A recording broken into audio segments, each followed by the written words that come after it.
Hello दोस्तों, स्वागत है आपका मेरे YouTube channel Deepak Singh SCBA पर।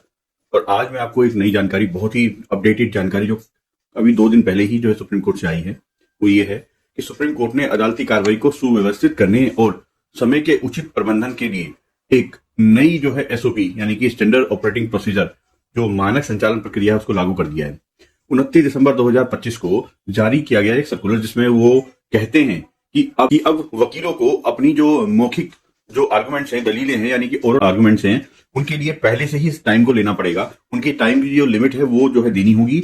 अपने इन ओरल आर्गुमेंट्स के लिए जो समय सीमा है, टाइम की लिमिट है, उसको पहले ही तय करना पड़ेगा। इससे क्या होगा कि सब में बराबर और सही तरीके से जो है टाइम का डिस्ट्रीब्यूशन होगा, आर्गुमेंट टाइम पर होंगे। ये जो डायरेक्शंस हैं, भारत के जो चीफ जस्टिस हैं, उन्होंने सुप्रीम कोर्ट के बाकी जो जजेस हैं उनके साथ बैठकर आपस में जो डिस्कस करके तब जो है इसको तत्काल प्रभाव से लागू किया है। सर्कुलर में ये साफ साफ स्पष्ट किया गया है कि एसओपी का जो मुख्य उद्देश्य है, एम है, वो है कि कोर्ट का जो मैनेजमेंट है उसको प्रभावी तरीके से जो है लागू करना, और न्यायिक जो समय है यानी जुडिशियल टाइम है उसका समान वितरण करना। इक्वलेंट जो टाइम लिमिट है, टाइम पीरियड है, उसको बराबर हिस्सों में बांटना, लोगों को सबको बराबर देना, ताकि किसी में कम या ज्यादा ना हो जाए या किसी के लिए ज्यादा जो है टाइम वेस्ट ना हो जाए। अदालत का लक्ष्य मामलों के निपटारे को तेजी से करना है और सुनवाई के दौरान होने वाली फालतू की जो है देरी, बेकार की जो है देरी, उसको जो है कम करना है।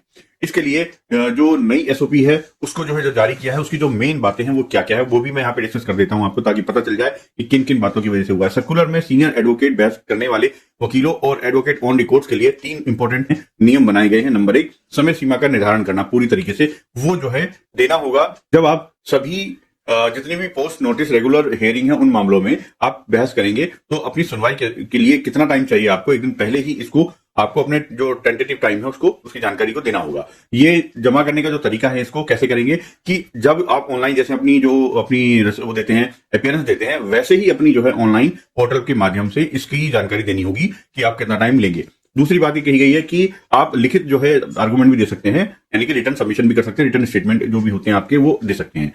इसमें सुनिश्चित किया जाएगा कि आप कितना जो है टाइम लेंगे। एक बात और इसमें कही गई है कि आप 5 पेज से ज्यादा जो है नहीं लिख के दे सकते हैं। 5 पेज तक लिमिट कर दिया गया कि 5 पेज तक अपने आर्गुमेंट्स को आप लिखित में अगर देना है तो आपको 5 पेज तक देना होगा। 100 पेज तक, 80 पेज, 50 पेज नहीं दे सकते। जो ये टाइम लिमिट है वो आपको सुनवाई की जो तारीख है उससे 3 दिन पहले दाखिल करनी होगी। अनिवार्य शर्त यह है कि वकील को यह नोट दाखिल करने से पहले इसकी एक जो प्रति है, प्रति का मतलब कॉपी है, वो विपक्षी यानी कि अपोजिट पार्टी को देनी होगी। इस एसओपी का जो तीसरा नियम है वो कहता है कि सभी वकीलों को निर्धारित समय सीमा का कड़ाई से पालन करना होगा और अपने जो ओरल आर्गुमेंट्स हैं उसी समय के भीतर ही समाप्त करने होंगे जो समय सीमा तय की गई है।